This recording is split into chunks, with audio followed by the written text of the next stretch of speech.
The Killing was Stanley Kubrick's first professional film.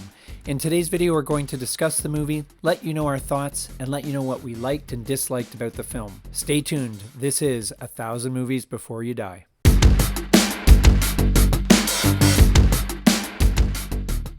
Welcome to 1,000 Movies Before You Die. I'm Nathan, and this is my good buddy Tobias. And we chat about old movies, especially in the noir genre. And today's movie is The Killing, with directed by none other than Stanley Kubrick. Yes. This movie is kind of interesting. It's a heist movie where it has all the sort of the different characters, and they're all pulling together their team to pull off the big heist and make sure all the parts work as they should and everything happens on time. And the big question is who will get away with it, and what happens to everyone as far as that goes. But very interesting. It was Kubrick's first feature, essentially. I think it was his third movie, but this was the first one he'd done with a professional cast and professional production design.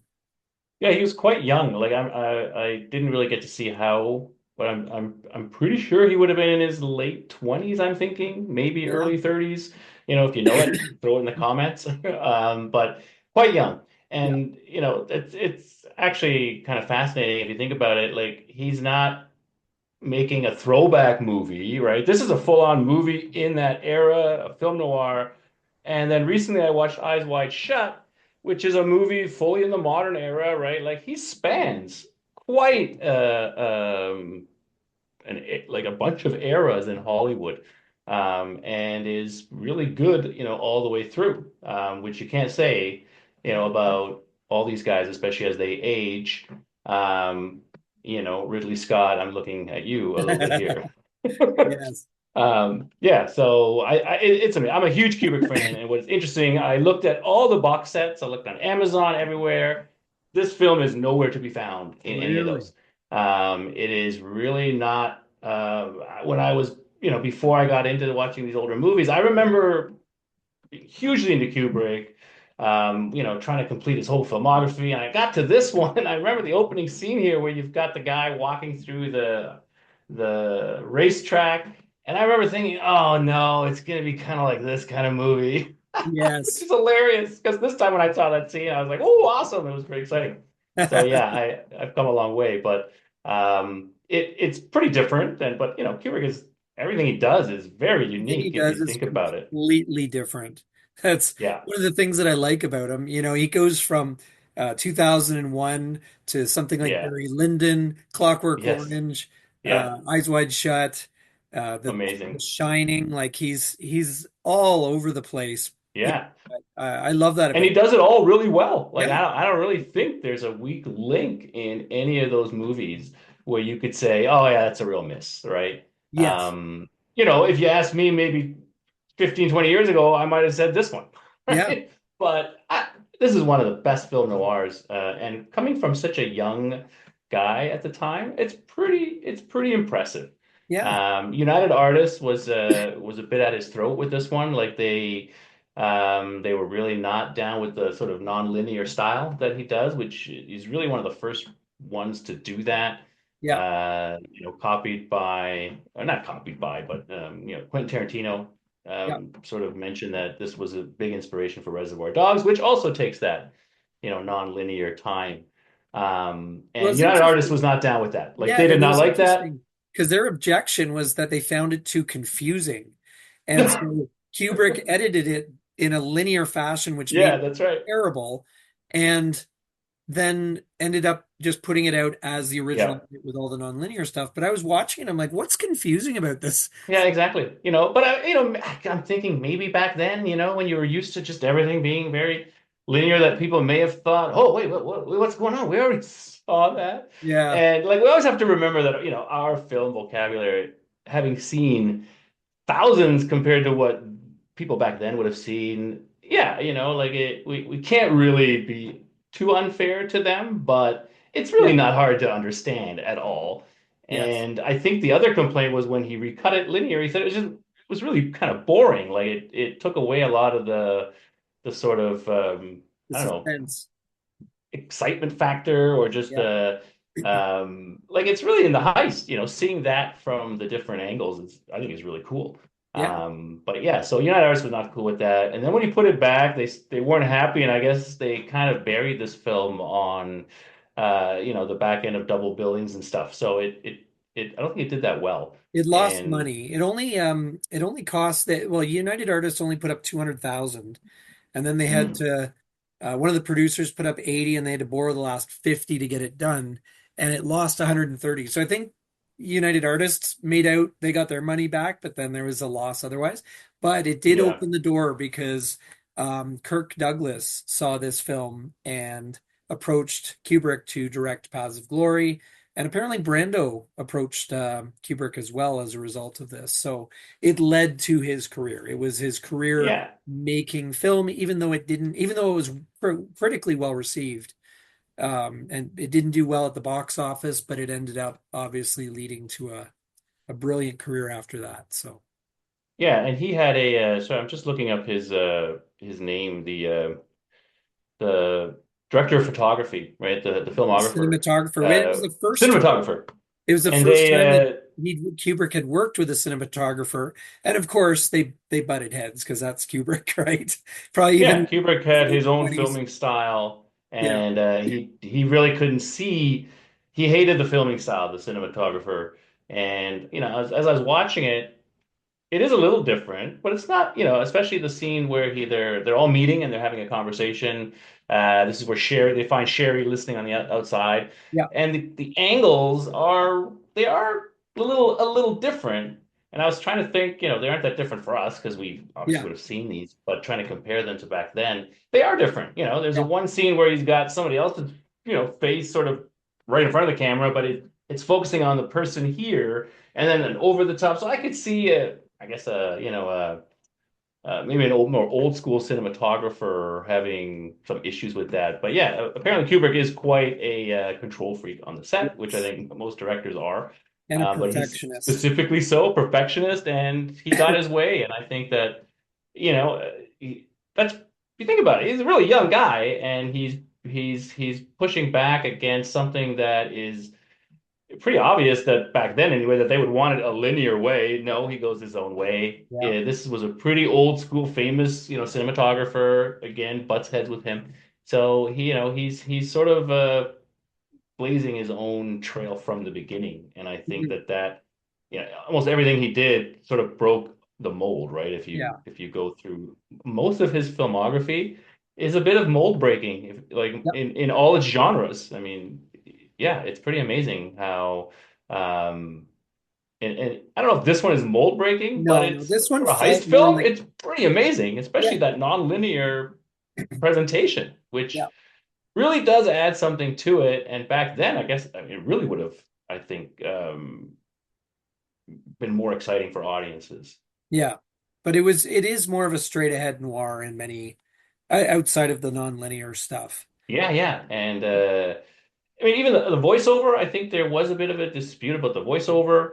Kubrick did not want the voiceover, but I think then it might have been one of the things that they sort of bargained about with the nonlinear.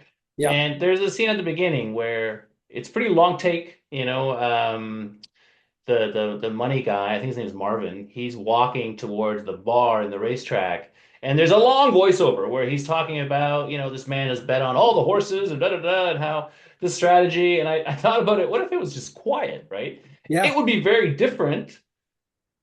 I think it would have been kind of cool, but I do like the voice. I like voiceovers. I'm always a bit of I a sucker for hated the voiceovers. voiceover in this film. I thought it was so uh now I read, and I don't know if this is entirely true, but because I did pay a bit of attention to it and I couldn't confirm or deny this, but apparently the studio wanted the voiceover. Kubrick hated it. And I Yes. So apparently Kubrick wrote the voiceovers to be um at least at times inaccurate and otherwise like mundane. Like there's actually a voiceover part where it shows the horse red red is Red Dawn, the one that or Red Lightning, sorry, Red Lightning, who's the fateful horse, and it talks about how they gave him half his normal feed bag, and they did it, and I'm like, so like why did they even include this? Like it just Yeah, felt yeah. like padding, and a lot of the voiceovers didn't add anything. One of them was the wife, Sherry, waking up, and it said Sherry woke up at 4:30 a.m.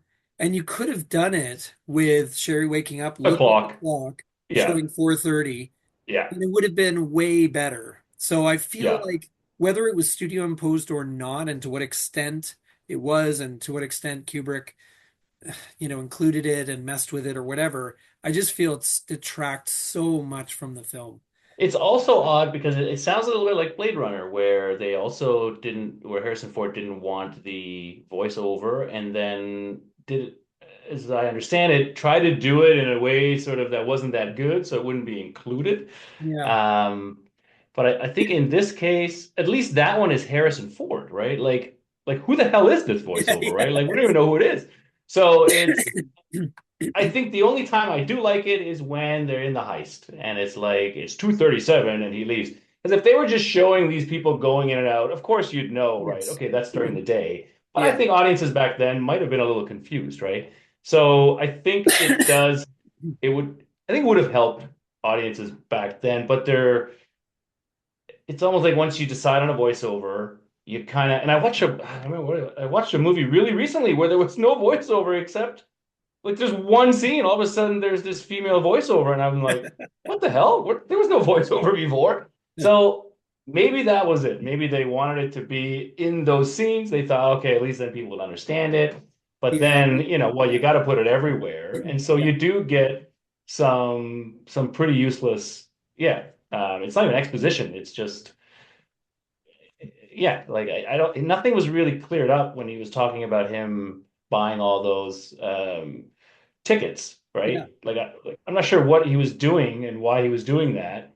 Like, was he Oh, scoping at the place the out? Was beginning. like, I'm not sure what that had to do with anything, right? No. No. So I think just having him walk in without anything would have been pretty cool. It would have Yeah. been very modern, actually. It would have seemed like a very modern sort of Yeah. take on it. Although, because yeah, I just felt like although it is a great film in many ways, there's a lot of almost filler, a lot of almost, things that it's like, well, what does this bring to the story? Like him buying all those tickets, and it doesn't really do anything of value.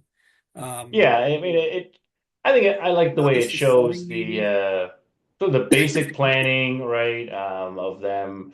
Uh, yeah, and some of their jobs, I wasn't like I guess we can get into the cast a little bit, like Yeah. Elijah Cook Jr., George Peedy. Like, was his only task opening the door? Is that basically it? That was Like for basically that, it. like you bring that, let's face it, I mean, not to spoil anything, he's extremely problematic, if not the most problematic link in the whole group.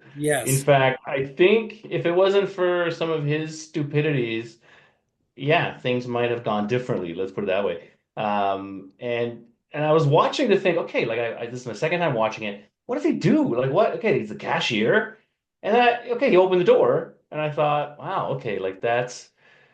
I guess you'd need someone to open the door, but Yes. It was with all not those cops, I Ocean's thought he was going to 11. duck in when the cops were coming out. Yeah, like it was.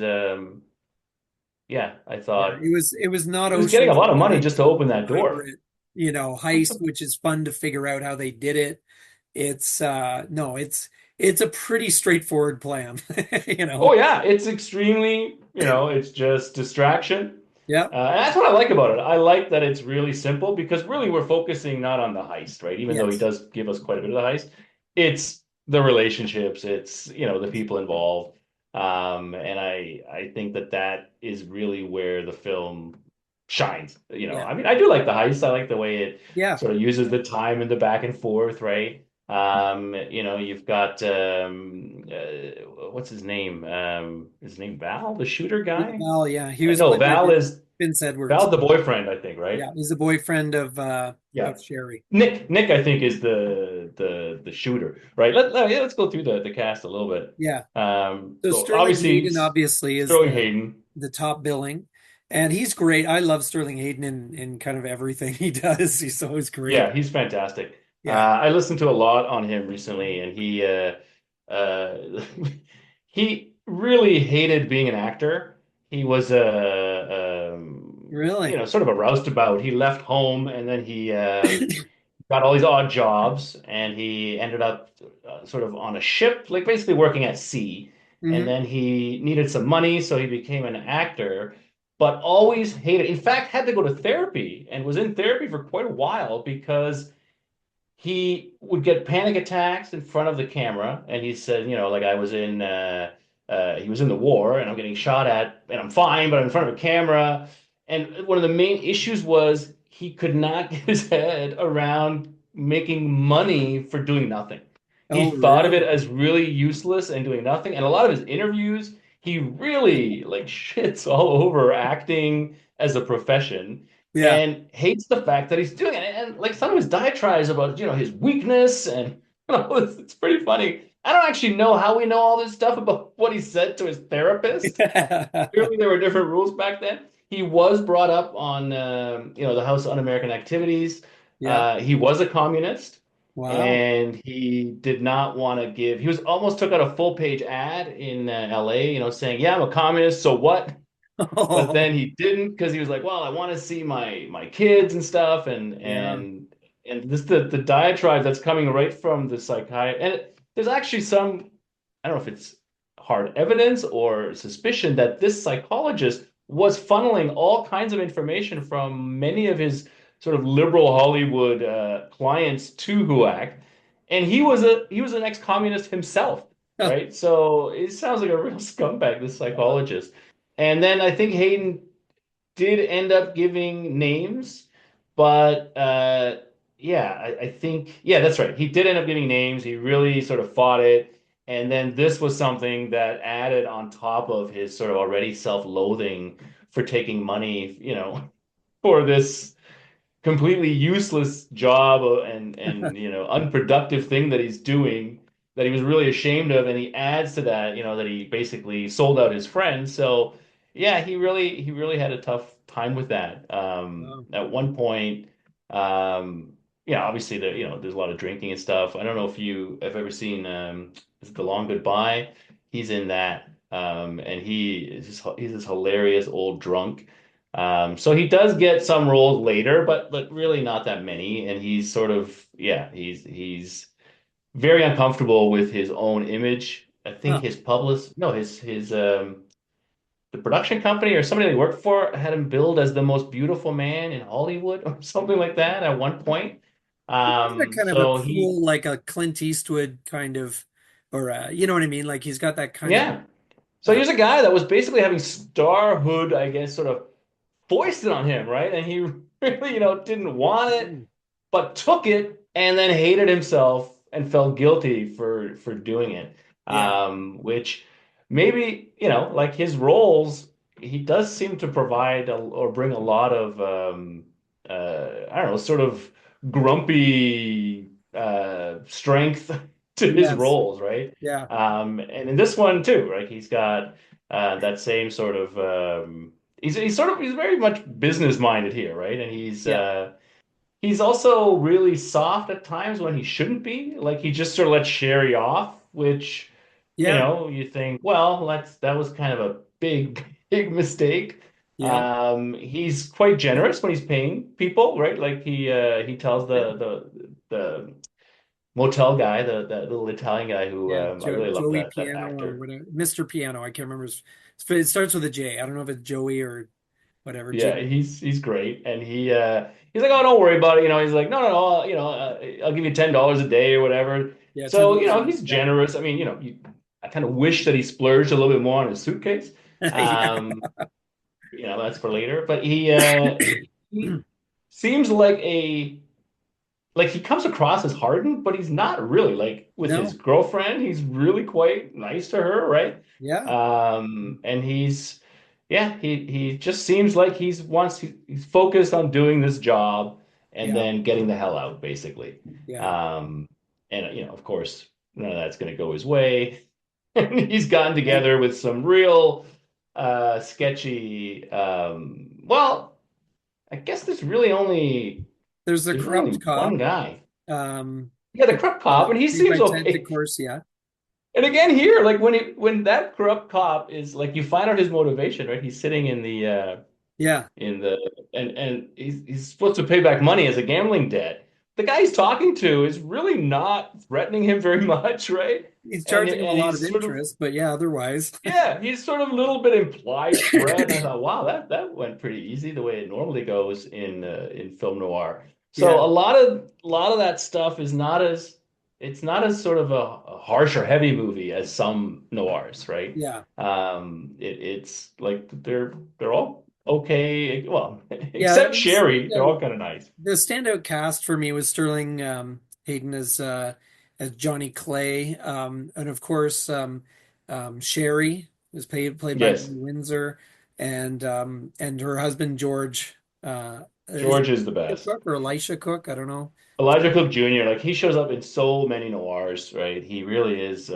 He plays that Weasley role. I mean, Yeah. I can just picture him in so many of those. And it's funny how Marie Windsor, she's quite tall, and she towers over him, right? Yes. And in like every way, figuratively Yeah. and literally, right? Like she plays a very similar character in The Narrow Margin.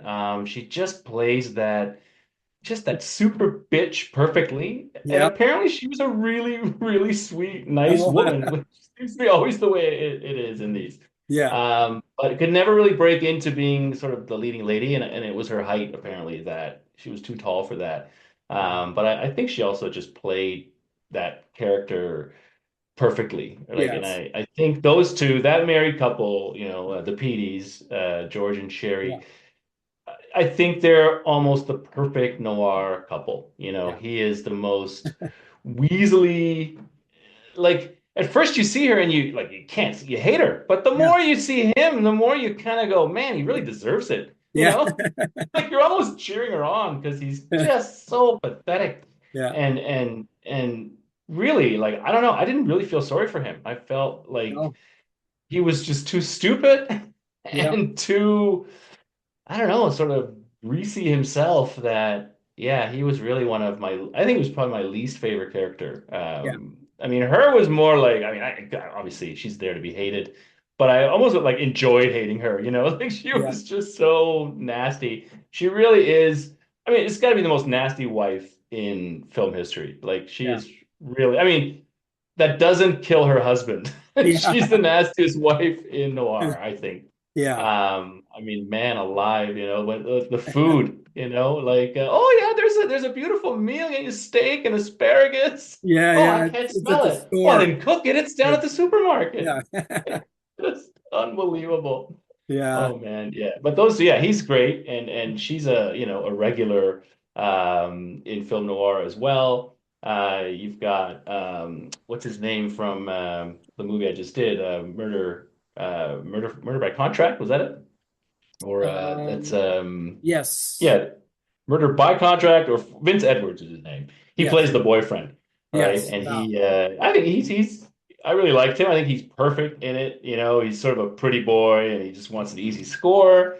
Yep. And I like the way he's kind of treats her like crap because she's giving it to George constantly. Yeah. And I think that dynamic is really the most important in the film, like that Yeah. married couple, and really her, like she's a central cog, the Yeah. central rotten cog in this. Otherwise, it seems like a fairly well planned heist, actually. Yeah. Like everyone's, if you think about it, everyone's job is really simple, Yeah. right? Really simple, but effective. Like the cop, his job is just to show up and take the bag, Yeah. and Yeah. that's it, Yeah. right? I mean, I guess Sterling Hayden's got the bigger job. Yes. And then, and what did you think about the wrestler, the almost intelligent, chess playing, Yeah. philosophical sort of goon? Yeah. Yeah. Yeah. He was.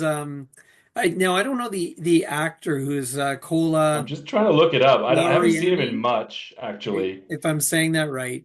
But no, I thought he was actually a very strong character as well. Yeah, The I fight thought scene went his on lines, some forever of his though. dialogue was great. But that fight scene went on forever. Oh, way too long. I Yeah, remember, I even wrote in my notes, like, hilarious fight scene. yeah, yeah. It's just like It it goes was, on and on. And you'd think that they would pull out their truncheons or they would have yeah, some way to deal with this guy, right? yeah. Yeah, I'm trying to And find that's what I his mean. name Like here, it's but the overall the cast is great, and I mean oh yeah, the movie is a solid one, but it's very idiosyncratic, right? It has like I found the dialogue, a lot of the dialogue to be pretty clunky actually. There's some philosopher stuff or whatever, but it's with like the Cola there, who played Maurice, he had a lot of Maurice, that's philosophical his name. stuff to That's right. talk about. But a lot of the characters, when you listen to what they're saying to each other, it's like no one talks like that. I don't know. It's Oh, of course. very But that is, I mean, come on. I mean, if you can't go into noir thinking because no one acts like that. No one talks like that. yeah, yeah, Nobody, and it's sort of that difference between the realism that we expect.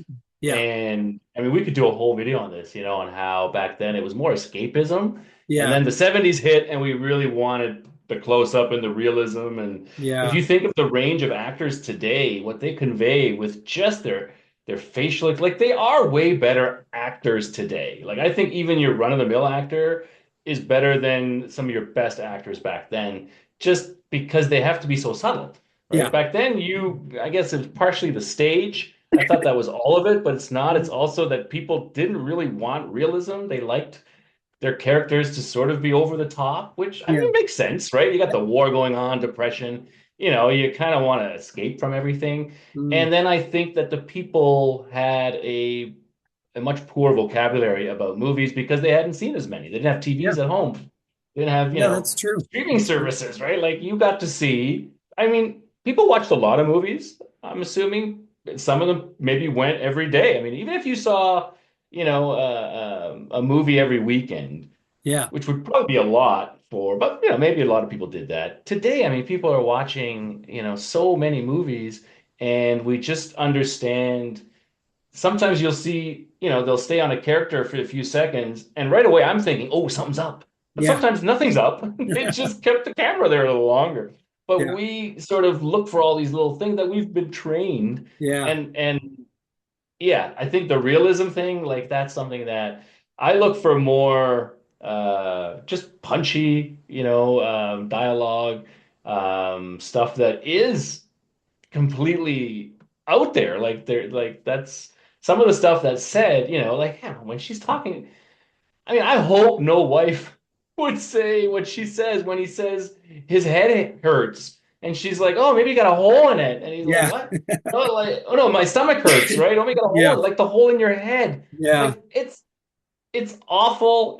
But I think you're right. No, I mean, I don't think that that's how anybody would talk. It's like people would talk if they knew somebody was sitting there watching almost, right? Like yeah. it's yeah, realism is something that is just not it's just not No, something you're gonna get.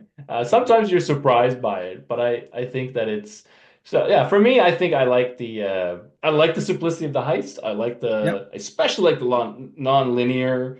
Mm, I think like I was thinking maybe it's not that original. Like maybe it's just is this Kubrick, but I can't really think of much else that I've seen that has that. And it's actually pretty basic. Like yeah, it's not like it's not memento level or anything, right? Like they're just showing you. It's actually pretty logical when you think about it. They're showing you yeah, just the different points of view, right? Which I really like that. But my favorite part was the dynamics between George and his wife. I mean, it's the most cringy. Part yeah, of me hated watching it, but it's just that dynamic is so awful. yeah, I just couldn't stop enjoying it. And just the way that stupid little domestic dynamic has the potential to really affect the whole thing. Yeah. And that's, I think this movie is more about the dynamics of the group, Yeah.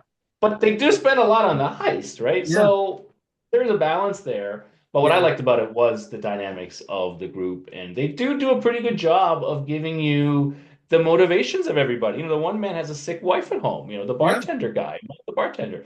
Yeah. And none of the crooks are really these hardened a-holes, right? Yeah. Like you really do get a sense of, okay, I understand why they're all doing it, even if, Mm.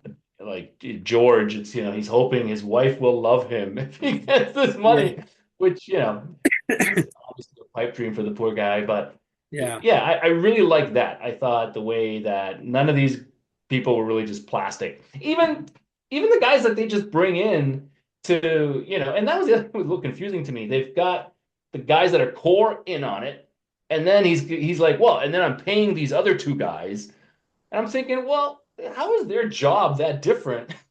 Or, like, why are they on the outside? And these guys, like, you could have done that with the cop, right? You could have said, well, I'm just going to pay Yeah. you. And so Well, that was a although to little carry bit, that duffel bag and not do anything. yeah, like I couldn't figure out, okay, George, he's in there, right? So, Mm. but yeah, so that was a little strange. But even those characters were pretty well developed. Like the scene, with the parking attendant, that guy's in Phoenix City Story as well. The black guy who ends up being really nice, and then he has to end up insulting him in order Yeah. to be Just to get left, rid and of then him. he Yeah. gets the bad luck Yeah. from the horseshoe, which I kind of like. But he's pretty well done. He's a really quirky guy. He's a really odd character I found. And even the way the guy acts him was really weird. Like his mannerisms really weird. Yeah. Yeah. Um, Yeah. Yeah, the way he spoke with his teeth, like, yeah, that's right. Yeah, yeah. he's I've seen him in other things. He does bring the weird, that's for sure. Yeah. But the wrestler guy, the Maurice, pretty well developed Yeah. character, right? Yeah. So yeah, I thought that was really well done, and I think acting. I don't think there's any Oscar level acting here. No. Actually, I didn't check. Did you see if there were any awards for No, the I don't film? think it was actually a B movie. Oh, This, okay. yeah, it was not. I mean, it had a budget of Yeah, 300, but it's which a was B pretty movie a low. lot also because United Artists. They wanted to bury this thing because they Yeah, really felt that the linear style would just tank it, right? And yeah, I don't know, maybe they were right back then. I don't know. Like obviously it didn't do well. I don't think United Artists helped, but maybe it also was a bit confusing. I yeah, just think, thank God it's available today. I think it yes, could be way more appreciated today. I yes, think that especially like let's face it, who the hell was Kubrick back then? Stanley yeah, Kubrick, whatever, right? Now, that I think it's a good film to if you're ever looking for a film to sort of get people into film noir, that are yeah. It's a resistant. good intro to it. Yeah, because you can Yeah, just drop that Kubrick. That's how I got my brother to watch it. Like he didn't really want to watch it, and I was like, "Oh, it was Stanley Kubrick. Oh, okay, I'll give it a watch." yeah. And he had the same thing. He's like, "Well, people would never talk like that." I'm like, yeah, "I know, but that's We had had the that's same kind of conversation. I'm not the the first one who point." mentioned it. But I don't know, right? Like I almost hope they didn't talk. Like maybe if you went back in a time machine and you stepped out, that's all you'd hear, Yeah, See and hey and you'd be yeah, like, oh, I guess people did talk like that. But I doubt it, right? Like it yeah, just seems so stylized, yeah. right? It just seems like almost an affectation, some of the Yes, way they talk, especially the 30s sort of crime guys. It's like they're doing an impression of maybe one of them. Maybe it's Edward G. Robinson, and they're just all doing yeah, Edward G. Robinson, right? yeah, Like who knows? yeah. Um, but yeah, I think realism is something that I long ago realized. You've You're probably not abandoned, going to get you've it. abandoned that quest. Yeah, as long as, I mean, you want things to make sense. You want, some continuity. Yeah, But, you could go through these movies a lot with like plot things and be like, well, what the heck? Why? Like, I noticed when he throws the duffel bag out the window, he yeah. doesn't look at all. Like, he No, doesn't, like, you'd think you'd make sure, yeah, like, that he was down there. Nothing. He yeah, just throws yeah. it out.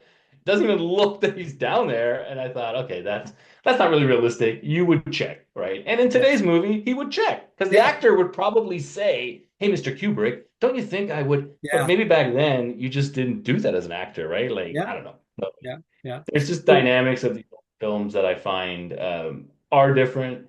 But I think if you just accept them and kind of, I mean, that's just my own theory why they talk that way, that, people didn't really understand it or whatever, or they didn't want so much realism. But, Yeah. that's my theory, and I'm sticking with it. So final verdict. What are your thoughts? Is Like it a 1 to 10, in the 1 to 10 thousand score? movies that you must see Oh, I before? think it's definitely in the thousand movies, I think. I mean, we're talking the thousand movies, what sort of pre 1980, 60. I Yeah, definitely think that even if you're someone who, yeah, hate black and white movies, you have a prejudice or something, just knowing that it's Stanley Kubrick and that yeah, filmography of this guy, um, and it is a good film. it is.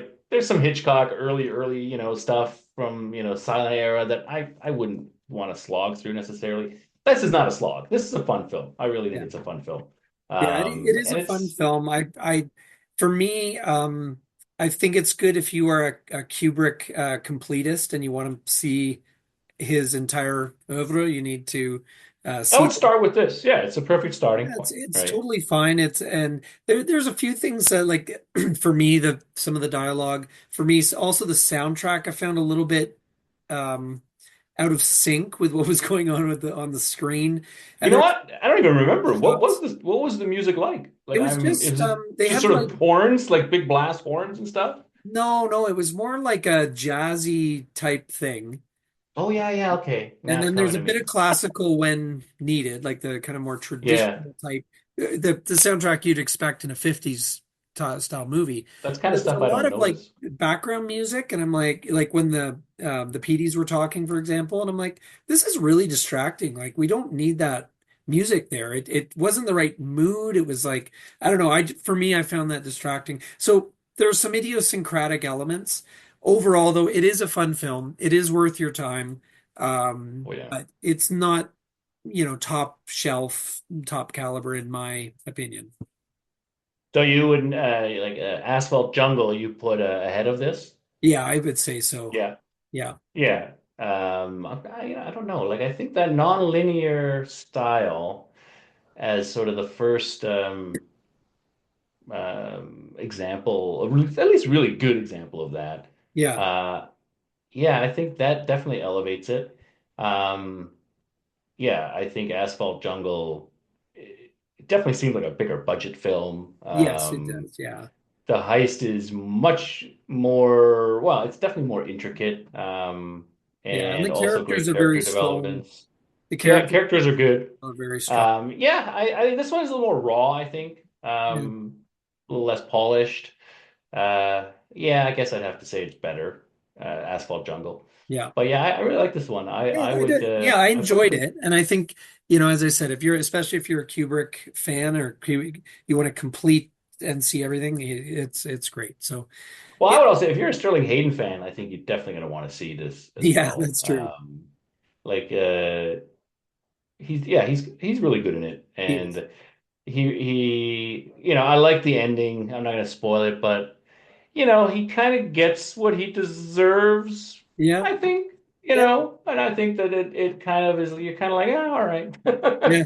And so it's Thought a the ending was strong. peaceful Like, ending. yeah, everything kind of came through that way. So yeah. Yeah. So anyway, that's our thoughts. Did you have any final comments or anything else No, you? I don't think so. I think I would definitely go out and look for this one because like you're not going to find it in the box sets and stuff. So Yeah, yeah, I would definitely if I was doing all of Kubrick's, don't skip this one. yeah, It's definitely worth the watch. yeah. Yeah, definitely. I don't know. I think I like this one better, I have to say, than Eyes Wide Shut, which is obviously a smarter film and in probably every way. But yeah, this one I had a lot more fun with this. Yeah, Um, and but other than that, I think most other Kubrick films I think are definitely better, and I think Eyes Wide Shut is better for the record. I yeah, just had more fun with this one. That's all I'm saying. yeah. So So thank you so much for watching. This has been 1,000 movies before you die. Stay tuned. We'll be bringing you more film noir and get busy watching or get busy get busy dying. dying. Take care, guys. Take care, guys. We'll see you next time.